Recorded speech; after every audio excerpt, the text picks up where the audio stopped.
My name is Nina Micovic. I am a coach in Nobel Coaching, but beside that, I am a clinical psychologist. I have a master's degree in clinical psychology. I am also a licensed gestalt psychotherapist who have a long experience in practicing of psychotherapy, and what's also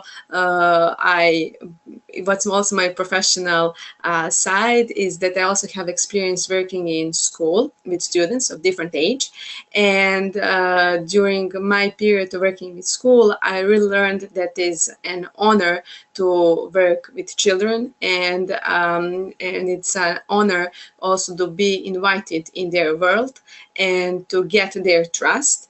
And what I learned is that they can be also looked as a teachers who have some particular lesson to teach us. And this afternoon, I'll share with you some of the lessons that I learned from them. We really find different definitions.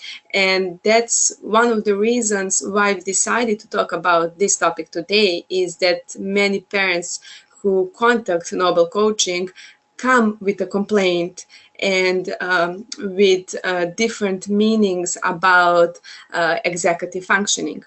And one of the first steps that we do here when they say, you know, my student has a problem with executive functioning, is that we try to explore their meaning about what they think that executive functioning is. And why we start with the personal meaning is one of the things is the way we see the things and give the meaning to different things.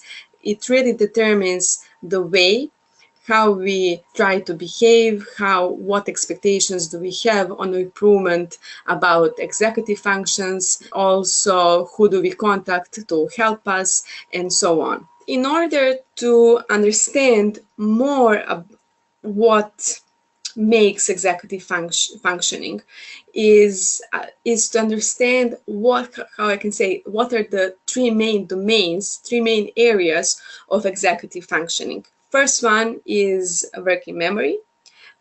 Second one is cognitive flexibility. And third one is inhibitory control. For example, one of the students that I work with would give me his example of his situation that when he has a trouble with working memory. He would say, you know, Nina, it's, for example, very frustrating for me when I have a class discussion.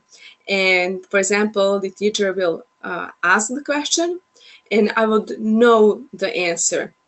But what would happen is that, for example, my teacher would ask my friend next to me to give the answer, and I need to listen my friend and to wait my turn. And while I'm waiting my turn, and when the teacher comes to me, I totally forgot what I wanted to say, but not just that, I forgot also what was the question.